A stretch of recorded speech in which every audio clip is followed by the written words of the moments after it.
Oh, beautiful for spacious skies, for amber waves of grain.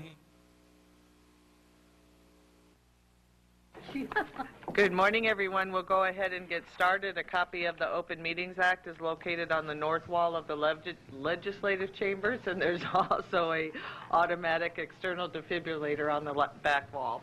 Please stand for the Pledge of Allegiance. I pledge allegiance to the flag of the United States of America and to the republic for which it stands, one nation under God, indivisible, with liberty and justice for all. We'll begin with the agenda for the Douglas County Board of Equalization. Roll call, please. Commissioner Boyle, Commissioner Duda, Commissioner Kraft, Commissioner Morgan, Commissioner Rogers, Commissioner Tusha. Madam Chair. Here, item A, approval of the minutes of the Board of Equalization meeting held Tuesday, October 7th, 2014. Item B, call for a meeting and set Tuesday, October 28th, 2014 as a date for hearing on certified assessment corrections reflecting the addition of omitted property to the tax rolls or increased value on property. Motion approved, A and B. Second. Any questions or comments? Please vote.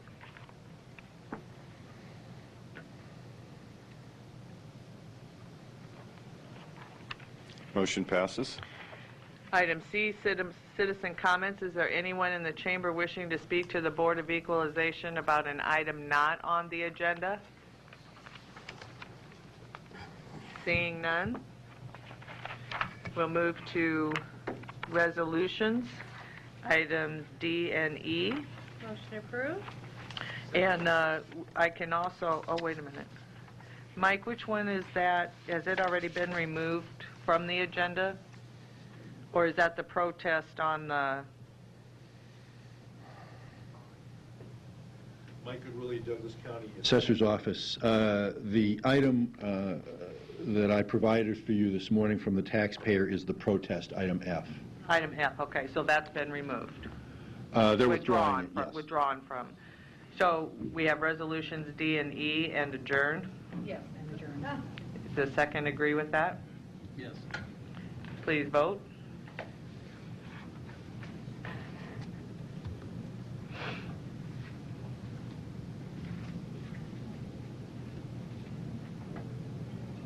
Motion passes. We'll move to the agenda for the Douglas County Board of Corrections. Roll call, please. Commissioner Boyle, Commissioner Duda, Commissioner Kraft, Commissioner Morgan, Commissioner Rogers, Commissioner Tusha. Madam Chair. Here, item 1, approval of the minutes of the Board of Corrections meeting held Tuesday, September 9, 2014. Second. Any questions or comments? Please vote.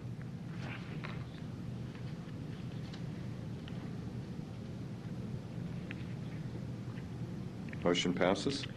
Item 2, citizen comments. Is there anyone here wishing to speak to the Board of Corrections about an item not on the agenda?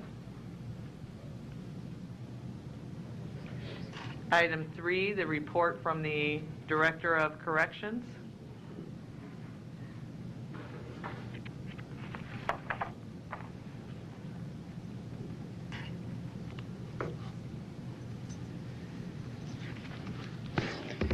Good morning, Commissioners. Morning. Mark Foxhall, Director of Corrections. You have before you the board report for September 2014. Enclosure number 1, Administrative Services. We are 3 months into the fiscal year and we are under budget. That's a good thing. City of Omaha was billed through July 2014 and they paid 90% of their invoices through July of 2014. They have audited invoices through June of 2014 and paid audited invoice balances through May of 2014, putting their balance currently at $785.12. Enclosure number 2, community programs, in-house programs, community corrections in-house programs. Community corrections, some good news to offer up. Douglas County was notified in September of a Second Chance Act grant award in the amount of $568,753 to establish an intensive outpatient program for treatment of offenders with co-occurring mental illness and substance abuse disorders. We will partner with the Community Mental Health Center to operate this program at the Criminal Justice Center. Mike Myers is here for any questions with regard to that. 24/7 alcohol sobriety program. That program continues to go well. In fact, the planning committee met to develop the protocol to add probationers to the program. Probationers were officially eligible effective September 22nd. 15 new participants were added during the month of September, and that program currently has 36 individuals enrolled, so that's going along well. Work Release admitted 60 individuals during the month of September. Work Release clients during the month of September donated 1,733 hours of community service at various public and private charities. House Arrest had 96 individuals admitted during the month of September. They provided 567 hours of community service. Rent Your Assistance Program, 29 individuals were admitted to this program during the month of September. And Community Corrections, 85 individuals were admitted to the program in the main facility, the jail, that is. And I'm happy to announce that the GED Testing Center has received approval, both sites received approval from Pearson VUE, enabling students to begin testing at both sites. Now, we just have to have the technology catch up with that. We had a meeting yesterday to discuss that, so I hope to be operational in the next 45 days, 30 to 45 days. There's some hardware issues and some wireless issues. We're working with .com to address those, so we're pretty close to bringing both testing sites online. That's at the CJC and at our facility. Pretrial services, 22 individuals were referred for priority prosecution and 306 bed days were saved. 292 individuals were placed on pretrial release and 758 individuals were managed on pretrial release with a 96% compliance rate. Closure number 3, representatives of the Nebraska Department of Correctional Services were on site September 22nd through the 24th to assist in conducting a security audit. That security audit covers the perimeter, grounds, and inside the facility. The AC accreditation audit for both facilities, the Criminal Justice Center and the main jail facility, is scheduled for this month, starting October 27th, and will run through October 30th. October 31st. Closure number 4, personnel. Correctional Officer Recruit Class 14-3 is scheduled to graduate at the end of the month, October 31st. Staff are currently reviewing applications for another recruit class, as well as our turnover is such that we're going to need to bring another class on before the end of the year. And staff overages in closure number 5, when they occur, and haven't occurred recently because of our staffing, and our population is up, but it's dropping a little bit. But when they do occur, they're used to conduct searches and complete what on-shift training we're able to conduct. In closure number 6, a little bit about our population. We had 1,451 admissions last month. We had 1,558 releases last month. Our ADP, or average daily population, is 1,142. United States Marshal population increased. The ICE population increased. The felony pretrial population decreased. The misdemeanor pretrial population increased. The female population increased. We continue to have 3 large housing unit open to accommodate the female population. Medical, closure number 7, or 1,356 intake screenings, 498 H&Ps, health and physical assessments. There were 336 discharge referrals. The discharge referral program continues to go well.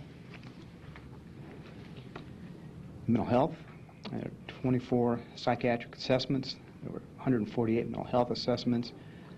Mental health infirmary placements, 49. Referrals to community-based mental health services, outpatient psych 3, mental health and co-occurring disorder treatment programs 135, mental health therapy 26, and 0 long-term psych facility placements last month for September. That was a busy month. We are 3/4 of the way through October, and October is a busy month too. Our population has decreased, but it's still very busy in terms of what's coming through the door. Commissioner Tusha? Morning, Mark. Good morning. I want to say great job on keeping the overtime down for, even though you are a little bit short-staffed, which, really isn't too bad because I see that you're 10 down and most of it's management and support. Now, on the management and support, are those correctional officers too that do that run the management and support areas?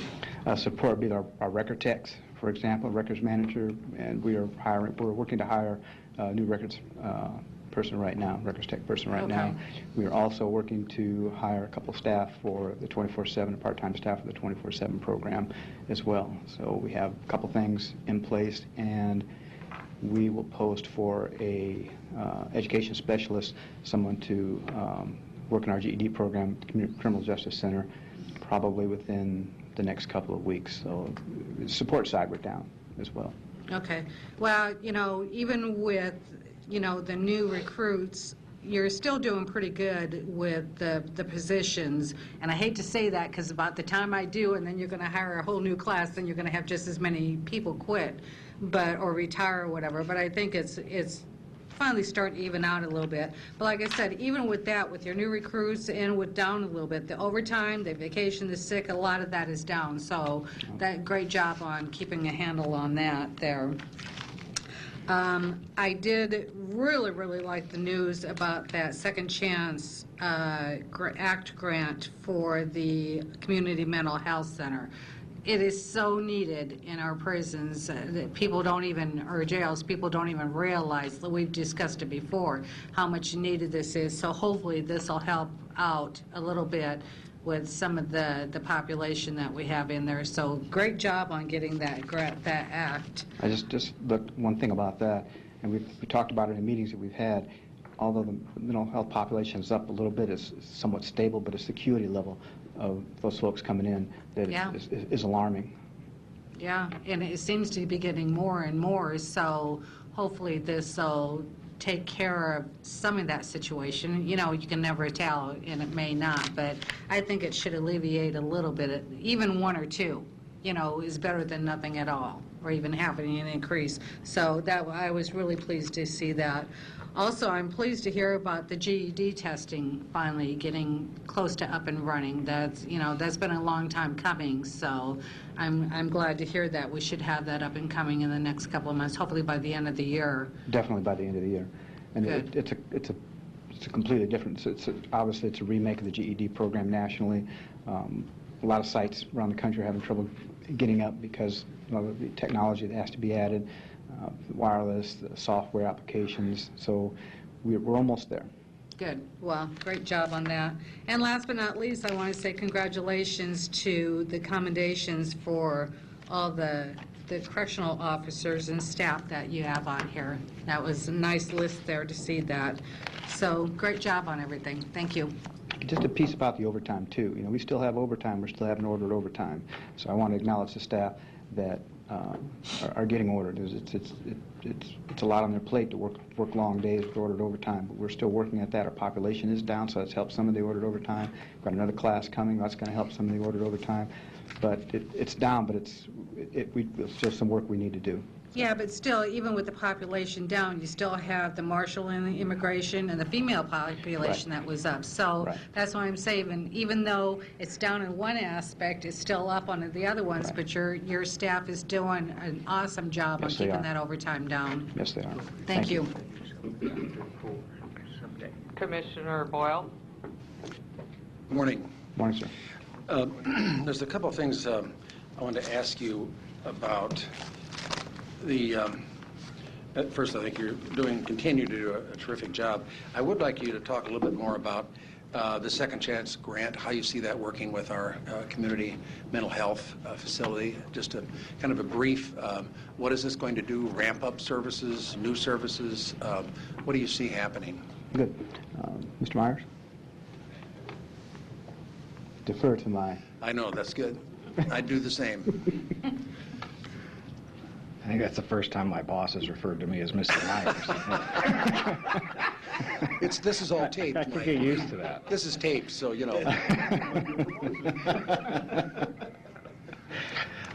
I'm Michael Myers. I'm the Community Corrections Manager for the Department of Corrections.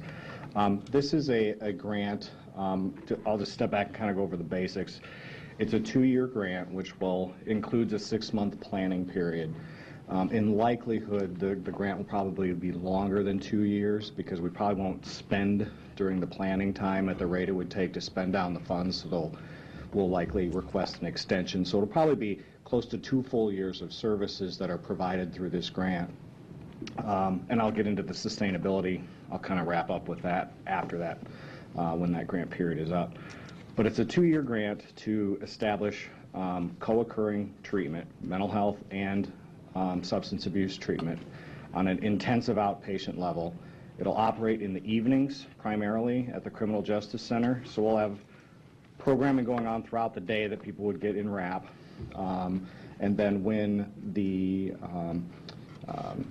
those individuals who meet the criteria to be placed into this program will come back upstairs into the evenings, 3 evenings a week for 3 hours. And then there'll also be individual sessions with family, or individual sessions and family sessions as well.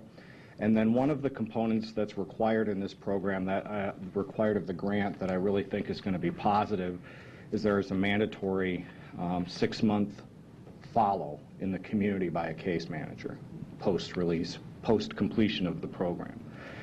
So this will be a 10-week program. Individuals will be exposed to well over 100 hours of services.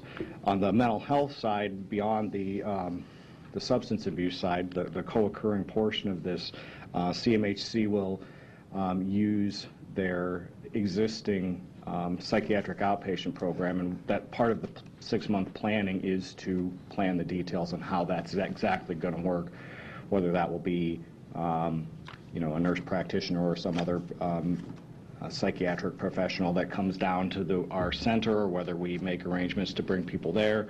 But they'll get the medication management portion of their treatment through the psychiatric outpatient program. So this is an enhancement in many ways, because it builds in 2 of our biggest issues in the criminal justice system. It builds in services for mental health and substance abuse right into the system, so that we can have that coordination not only with Douglas County Department of Corrections, but with our other criminal justice agencies that will follow these people, such as drug court, probation, et cetera, so that continuum of care and supervision can be pretty seamless. That's the goal, is to be able to operate this very seamlessly among all of these agencies.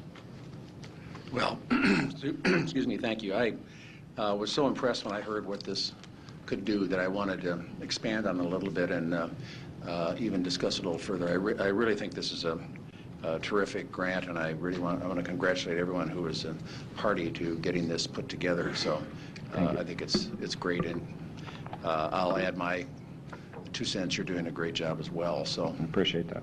Thank you, Mike. I also wanted to ask a question about something that I saw in the report, Dr. Foxall. And it's probably, I don't know that this is anything new, and maybe it's just something that struck me. I was reading one of these the other night, and I saw the information that is on page 6, which is it's the administrative services, and it talks about this is for the month September 1st to back to I guess it's the year September 1st, 2013 to August 31st, 2014. And what struck me was down about 5 or 6 things. It says percent of time staff are absent from work, and it's 19%. This is sick leave, vacation. Exception time, yes. And is that pretty normal? It struck me as an awfully high number. Probably a little bit high. Okay, and but is it primary sick leave and vacation, or is it something else that we can work on? It is. There's some different things that we can work on, and it takes into account all of our absences, and that could be sick leave, it could be vacation days, it could be comp, could be FMLA. Okay. And that's an issue that we struggled with. Okay. Is our exception time. The reason I brought it up is that some time ago this occurred in the city, and what we attempted to do to try to slow it down and correct it somewhat was to get the union involved, and the union became very aggressive with, and I'm not suggesting that's happening at your facility, but employees who were always off on Friday, always off on Monday, that kind of thing, or they're, in other words, taking an additional day, whatever their shift was, so that it was pretty consistent that they were doing those things. So I would suggest that perhaps if someone's analyzing this and you see offenders, people doing that, and again, I'm not suggesting that the staff over there does a terrific job under a lot of strain and pressure. We all know that. So, but I just bring that up as something that jumped out at me. I wanted to ask too. There was some talk of having a food day, not a food fight, but a food day for the staff. And I spoke to Hy-Vee, and they're interested in contributing, but I don't know what the date is, and if you can get back to me and let me know Sure. if there is a date. This was where the employees, management as well, were going to be fed and kind of getting a little bit of a break there at the facility, and it'd be a 24-hour deal. So we're kind of working on that. I will definitely let you know the date this week, because we're supposed to meet with Matt Lewis Friday, and I had to postpone, and we're going to meet this week. Yeah, so Okay. once we do that, that's on the agenda to talk about, and I'll give you that date this week. And then I wanted to ask a general question that really doesn't need an answer today, but something I've always been interested in is restorative justice. And going back through the report, I spotted a figure. And would you talk a little bit about what restorative justice is and how it works at your facility? Well, let me have Mr. Myers come back to the podium. Okay. and talk a little bit about restorative justice insofar it's not just a community corrections Right. thing, but it's its main facility. Philosophy of it. Right. So we can look at restorative justice in a couple of ways. One is we do have a course called restorative justice. Would you explain what it is? Sure.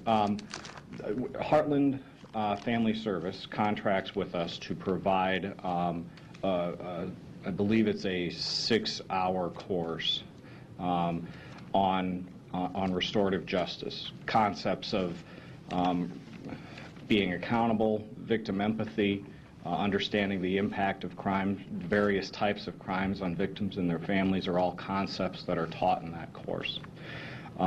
It is offered both in the reentry assistance program in community corrections and in programs in the jail.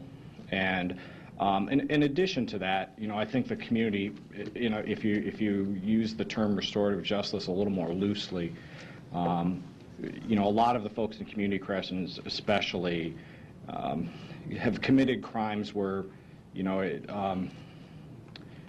drug possessions, things like that, there may not be one specific victim of the crime, but society is the collective victim.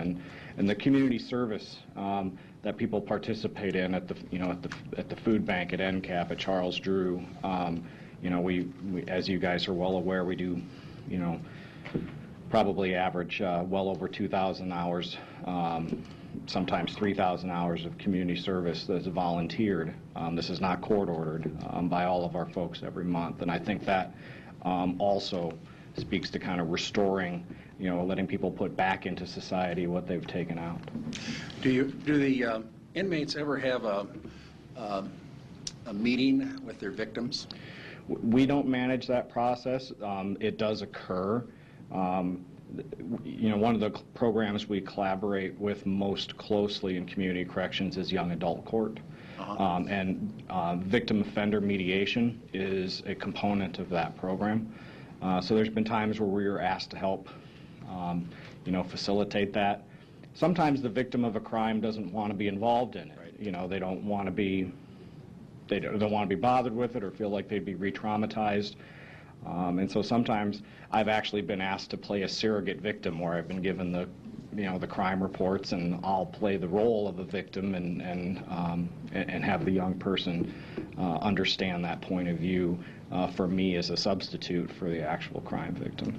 Well, I appreciate that report. And I think for me, restorative justice is so important because it really brings home the damage that's done, that many times particularly in a shooting. I mean, that's a pretty serious matter, of course. I don't know if you get involved with that, but a shooting affects everybody. And, children, it affects the neighbors, it affects everybody. It's so widespread. That terrible shooting in South Omaha is just an awful, awful event. And the sadness and trauma it brings to that family is just unbelievable. So I appreciate that. And one last thing I wanted to ask you about or mention to you, as well as the county board and the audience, is that last Wednesday, I attended the court referral committee meeting with United Way, and the Central Labor Union, Terry Moore, and also United Way are proposing that the diversion that's, which is what this program is, be expanded to programming that helps the individual, not just going into community service and working at Goodwill, but also offers alternatives that says, you know, your diversion is going to be getting your GED, or it's doing something else that helps the person. You're going to be given a small scholarship to go to Metro Community College. It's going to be something that hopefully changes the person and expands this diversion. So I wanted to mention that to you, that we'll be coming, United Way is going to be coming here to the board to explain what it is they want to do. I think it's a terrific idea. The judges were very enthusiastic about it, and I know that I can tell by what if you want to make some comments, I'd appreciate it. That absolutely is in line with what we believe to be effective. You know, we need to address the reasons that crime takes place in the first place. I just want to add a little perspective to what I see. I think the stars are all aligned here. We have so many people with so many diverse responsibilities that are responding in really the same way, which is really incredible. In my years in public office, I really don't think I've seen anything quite like this. So I want to thank you for what your role is. It's very big and very important, as well as the community mental health and the judges. The whole thing is just working. So I appreciate your efforts. Thanks. Thank you. I have a lot of support from my staff and from, you know, Dr. Foxall and the board. We'll get that in because, you know, your assessment's coming up pretty soon.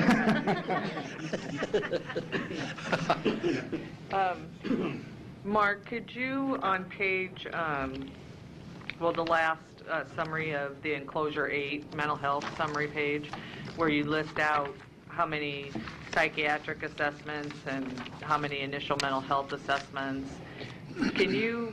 I'm trying to anticipate what you said. I'm sorry. Go ahead. Finish your thought. Can you graph Yes, those out per month, yes. you know, so we can see, and then the mental health infirmary placements, those 3? Yes, and I apologize for not having the graph. I did anticipate correctly, but I am sorry to cut you off. But in the transition with mental health directors, we're really looking at those numbers to make sure that we're tracking the right numbers. And so I didn't include the graph. I wanted to get another month of data in, and then take a look at the trends. So I've got the graphs built in to my software, or to my board report. I just didn't put the graph in this month, and I didn't put it in last month either. I think I had it in the July report, but not the August and the September report. So for the October report, the graphs will come back in for enclosure number 8. So I apologize for those not being in there. That's fine. And then we had a conversation. I asked about what we were doing to assist individuals in signing up for insurance through the ACA. And we basically haven't been very successful in that arena. Not us, but they basically aren't wanting to sign up for that because they have to pay for it. Right, and Medicaid, yes. ACA, no. You're right. And so maybe we should have another discussion about that in terms of if there's something else we should be looking at in trying to help them find something that's, I mean, it's all supposed to be affordable, so maybe we could look at that. And then the other issue was when you said, we talked about the SSI. Are we not using, or are we not coordinating with the SOAR program within the community anymore? At one time there was somebody from it within the diversion program that tried to help get it. Basically, the SOAR program basically fast tracks individuals into getting their SSI, but you have to start in that program from the beginning. So if somebody's already started into it, you don't pick up and then go back and start. You actually start at the very beginning within that program. and it's supposed to take like 6 weeks, 8 weeks, rather than sometimes 1, 2, 3 years. And so I'm wondering if maybe, and it's a program that's funded through Region 6 and administered through Community Alliance. So maybe we should have another conversation to see if there's something that we can do to try to figure out how to utilize that program in order to get individuals into that at the beginning so that they're on the SSI faster. You know, we've not talked about SOAR in a while, so let me talk to the discharge planner and see what type of contact she has with those folks, and I can report back next month on that. Okay, all right, thanks. Sure. Commissioner Tusha? Mark, I have one other question. On page 8 with the mental health services. Now, when you're tallying these up, and I believe we discussed this before, but let me double check with it. When you're tallying these up, let's say you have an inmate come in and you assess him as mental problems, and let's say he's only in there for a short period of time and is back out on the streets, and then he comes back in. Do you treat that person as a new person according to this graphing, or do you tag that on he was initially there? Have Mr. Osborne come down. And Jared Osborne is our mental health director, and him speak a little bit about that. And you're talking about prevalence in terms of identifying individuals who have mental health concerns. Jared. Morning. Good morning. Typically what will happen is it's a matter of timing. If it is within a 3-month period, many times we will go ahead and use our initial assessment that was completed to the prior intake for custody. Okay. Now if it's past the 3 months. But it's after that, then you basically start all over again. So in a sense, the year-to-date could almost be duplicated with, or even more than that, because of the one person could come back again and again after a 3-month period. Correct. If it was past that 3-month period, then a new assessment would be completed so that the new information of whatever has changed in their life could be taken into account. Okay. Awesome. Thank you. Okay. No other questions or comments from commissioners? Anything else from director? No, I will be, for our next graduation date, I'll be getting a time and a date out for you, probably within the week, and that's it. And then for those that are available, there's a tour after the board meeting? Yes. Over at Corrections? Yes. Nothing else? Is there a motion to adjourn?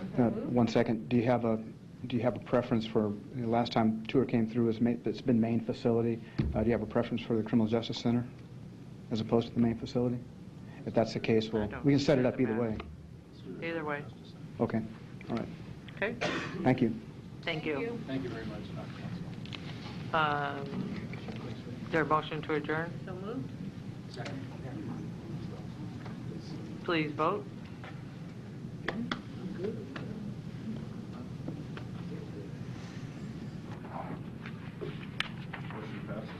We'll move to the agenda for the Douglas County Board of Commissioners. Roll call, please. Commissioner Boyle, Commissioner Duda, Commissioner Kraft, Commissioner Morgan, Commissioner Rogers, Commissioner Tusha. Here. Madam Chair. Here, item A, approval of the minutes of the Board of Commissioners meeting held Tuesday, October 7, 2014, and item B, approval of claims submitted for payment process through Tuesday, October 21st, 2014. Second. Any questions or comments? Please vote.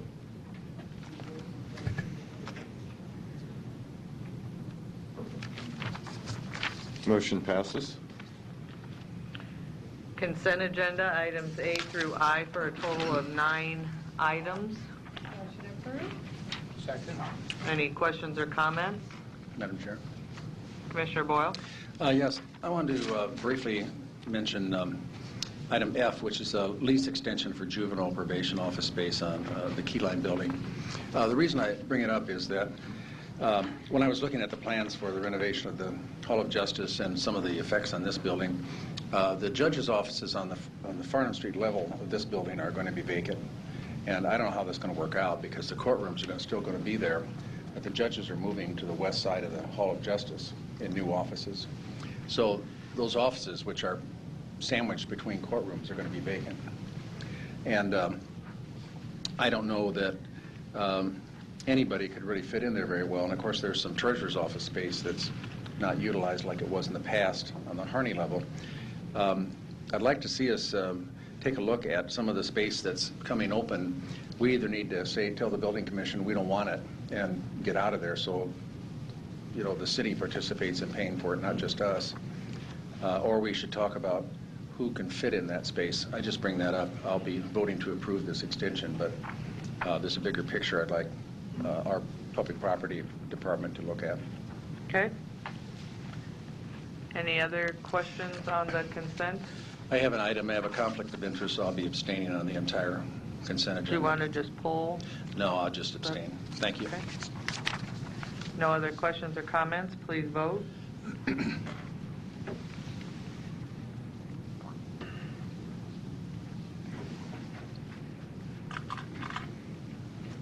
Motion passes.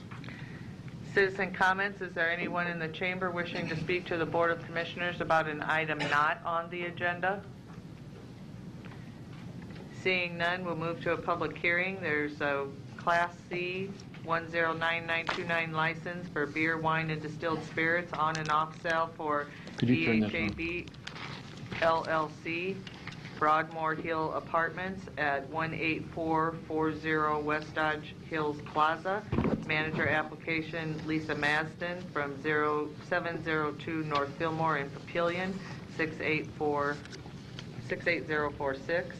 This is the public hearing. Those wishing to speak for. Yes. Good morning, everyone. Good morning. Jerry Slesky, 8712 West Dodge, attorney for the applicant Broadmoor Hills. This is an addition to the existing 500-unit project at Broadmoor Hills, which already has a clubhouse and a pool. Broadmoor is expanding that an additional 250 units to bring it to 750. About 1,500 occupants throughout the project, throughout the development. They're also building right here a second clubhouse. And you'll see that the buildings, these very large 3-story buildings with elevators and underground parking really surround the new development and the new clubhouse. And the single-family subdivision to the south here, we have heard from a couple of the neighbors, and I've assured them that they were concerned about sounds coming from this. So the liquor license applied for is right here in the clubhouse. I'll give you a more detailed picture of that. Thank you. So again, north is at the top, and this is going to have a beautiful pool, outdoor cabanas. I think most of you know the way Broadmoor does things is they do it very well. And if you have not driven up here at some time and driven through the community, I would suggest you do so just for your own edification to see what the state-of-the-art multifamily development looks like today. And in here is a clubhouse with a golf thing that you'll be able to do some golf training, a billiard table, a bar, and places to hang out in the clubhouse. Broadmoor has had a liquor license for about 25 years at Thomasville. And I have Lisa Matson here today, who's the manager of the clubhouse at Thomasville. She's managed it continuously. She's here to answer any questions you might have about any trouble they have had or not had. And for the record, they have not had any trouble, as far as I know, and I don't think there's anything on the record. Lieutenant Smoot or Sergeant Smoot from the patrol has been out there to take a look both at Thomasville and to inspect this site. This clubhouse will not be available, or it's under construction, won't be ready till early spring. But we thought we would get here and listen to any of the neighbors' concerns. I think we mailed to not only 500 feet, but we actually expanded it. We came up with a list of about 500 homes in the area.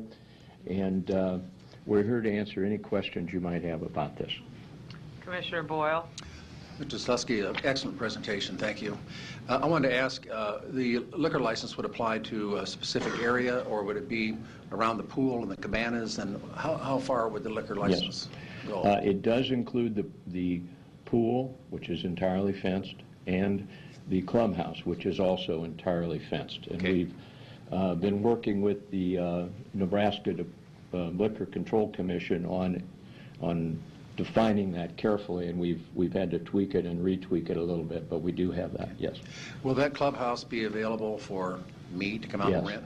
Yes, it's a public, open clubhouse. Okay, so then I could bring a band, or are you going to have any restrictions, or what?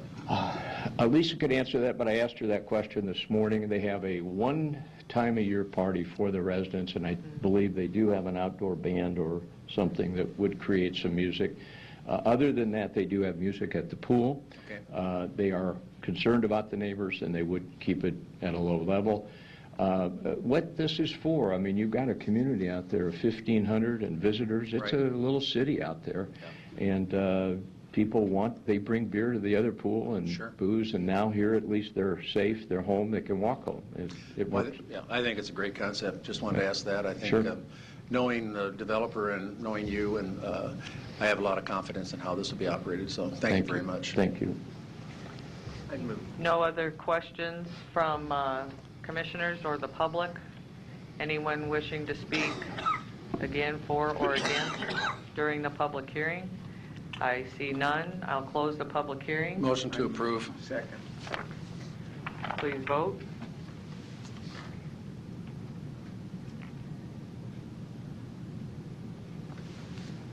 Motion passes. Thank you. Thank you.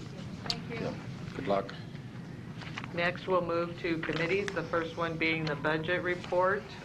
Commissioner Morgan or Commissioner Duda, is there anything other than the budget report you want to say? Presented. Okay. Next is community services, approval of interlocal agreement with the City of Omaha for the operation and funding of the Greater Omaha Convention and Visitors Bureau. Motion to approve. Second. Any questions or comments? Please vote.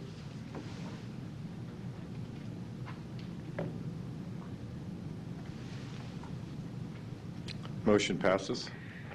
Human Resources, the weekly personnel report from Civil Service as presented. Are there any questions or comments? Commissioner Boyle?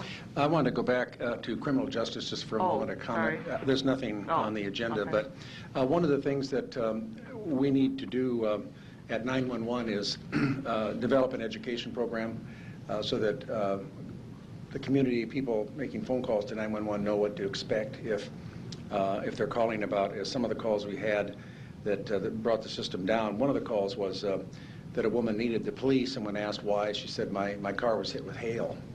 And we need to educate people that that's not why you call 911.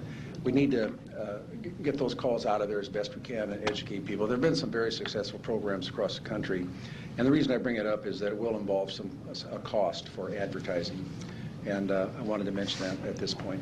So we'll be coming back with some plans. Commissioner Tusha? Also on that, isn't it set up that you can text also on 911? And I think there should be some type of education on that also, because I don't think a lot of people will realize or know how to go about that.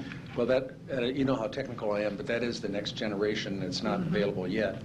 There are some communities that have it, and it really, you know, we're concerned about the volume of material coming in, because we foresee that people will be videoing, making videotapes on their phones, videoing, whatever you call it, and sending us the video of a car accident.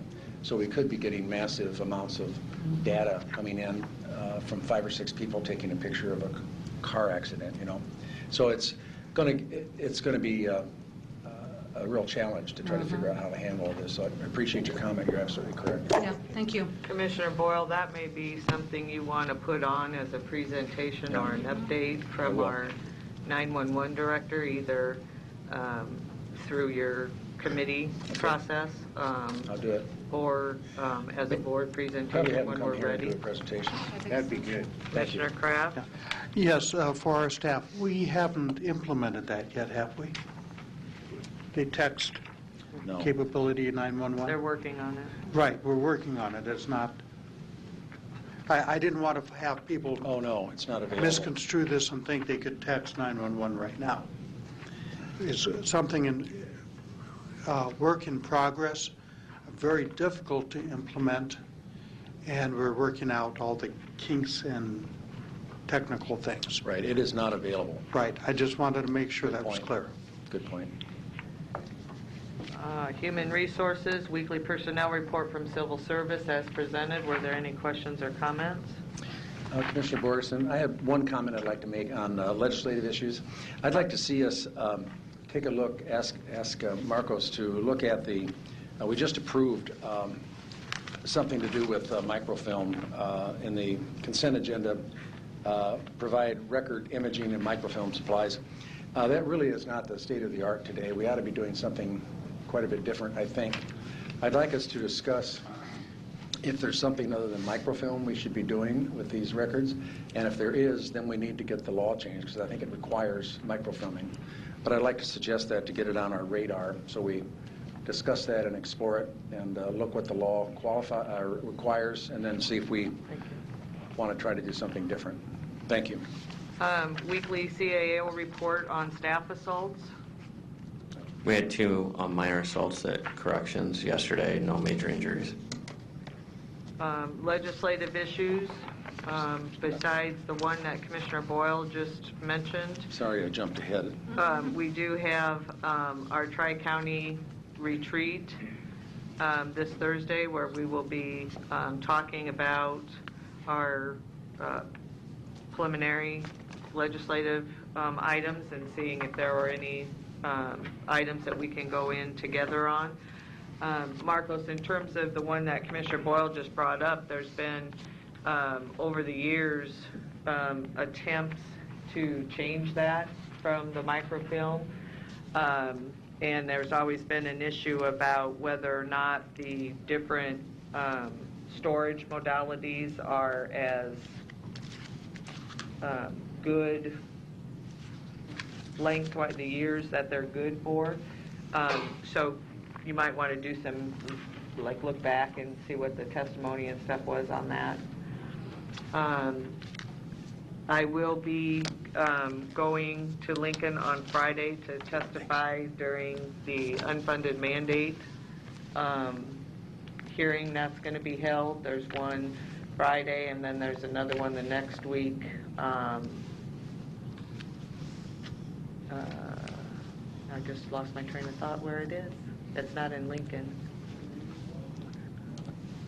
It's north, I think. Well, I don't remember where it is, but there's 2 of them that they're having. But yeah, and I'll send it out where they're at. And other than that, I have nothing else. Anybody else have any other legislative items? Do we have need for executive session? Yes, for litigation only. Is there a motion to So moved. Second. To Please. adjourn and go to Recess. recess. please vote?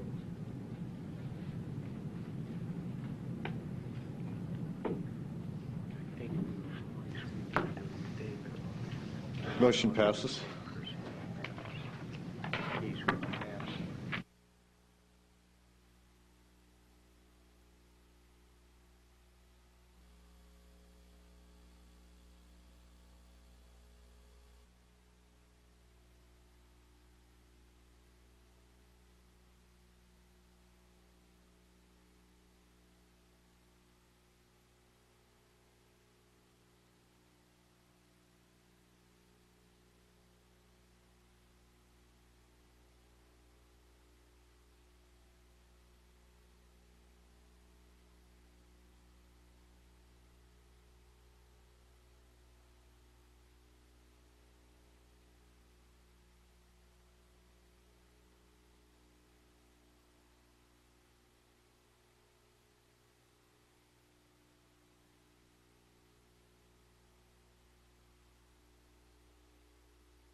Motion passes.